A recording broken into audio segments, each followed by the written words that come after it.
almost half of adults are trying to build wealth sleep deprived. Moving forward with the Dekker team. Moving forward together with the Dekker team. We are honored to welcome you to another episode of Life's Inside Track, and I'm Yetta Dekker. And I'm Ken Dekker. And it's where we get to share thoughts, tips, tools, tactics, and truths that we all need. We all deserve, you, I, everyone, so we can turn our house into home, our families thrive, and we build wealth wisely through real estate. Mm-hmm. You know, Yetta, I believe energy shapes every decision we make. Every single one, for the good or for the bad. And also the ones we don't make. That's still a decision. It is. And most people think not deciding is not a decision.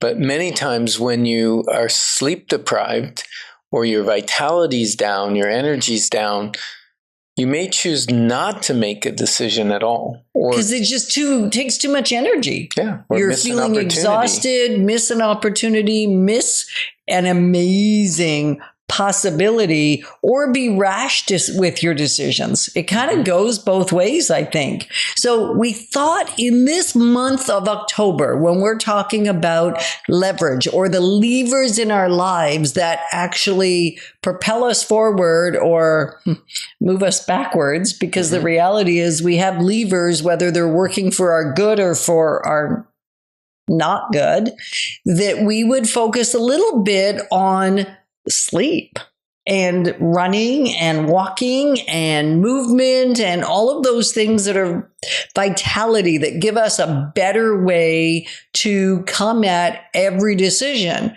And you may be thinking, well, aren't you all talking about like building wealth through real estate wisely? Isn't that your thing? Yes, that's our thing. You can't do it if you're not you won't do it as well.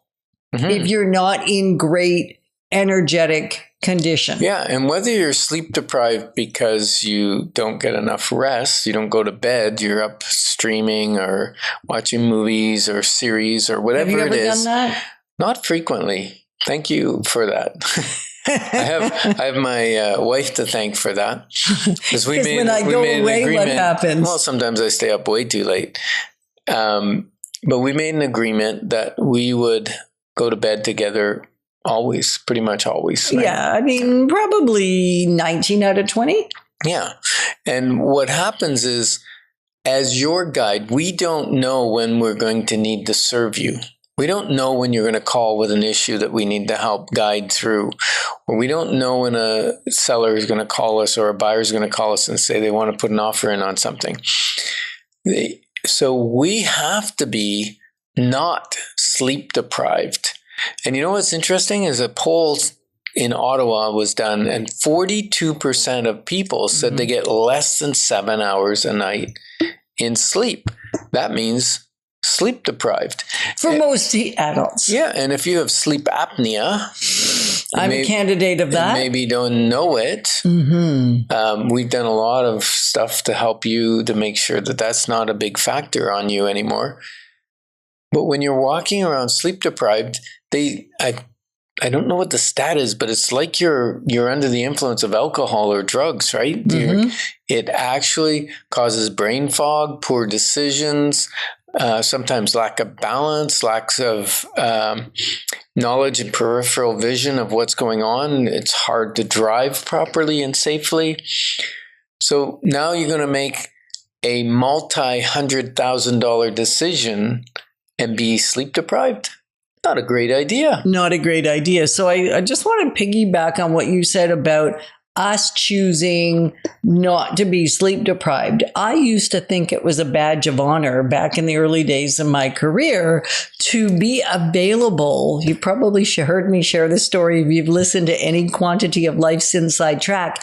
I was so upset when my first promotional item came in, my first big investment expense. I'm not sure what it was. It was an pens. expense. It was an expense. Was pens. And they forgot to write the words 24-hour paging.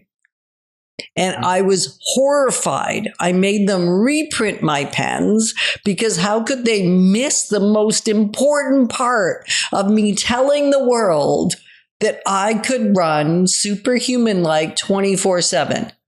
Now, if somebody suggested that go on a piece of promotional material, or even out of my mouth, or inferred in any way, I would be horrified, equally as horrified, but for the opposite reason.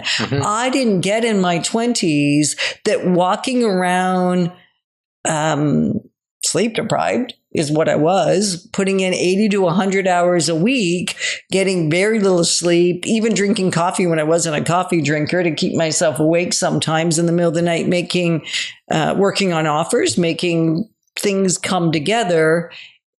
Catch that word, making, was not wise. It was super foolish. Probably did not advise people as well as I do today when I walk around almost always refreshed, renewed, rejuvenated after a solid night's sleep. We're dealing with a big septic issue right now. We're dealing with all kinds of difficult client life happenings. If I was not awake, like fully rejuvenated, I would do a really lousy job for them. Yeah, and likewise, our clients, we used to, have them doing work at 11, 12 o'clock at night. I know. Now we shut her down because we're not at our peak. You're not at your peak. So if it's at any way possible for us to control when we handle things, it's so that you're supported. And sometimes our clients are traveling and there's time zone changes, 6 to 8 hours, and we have to work around that. But we do our best. And we try to get irrevocable time spread out so that people can respond, not react, but respond in a timely fashion when they have the ability and the awakeness, right? The awakeness. And of course, nutrition fits into it. If you're not eating healthy food, if you're not doing the things to move your body, if you don't stand up when you're sitting in a desk job all day. I mean, we've got alerts on our new phones that we got for each other for our 43rd wedding anniversary earlier this year. And that's been helping us remember, especially you, to get up out of the chair. And because we spend a lot of time driving in the car, which is sitting at a computer or on the phone with clients or on Zoom meetings, a lot more than we ever have. For sure. Now we talk about this thing called vitality, and you can see it when somebody has vitality. Their eyes are sparkling. They got the smile. They got energy. They're full of life. Sometimes it's quiet vitality. Yeah, but you can see it. You can sense it. And you might be asking, well, how do I get vitality if I don't think I have, right? It's a combination of things.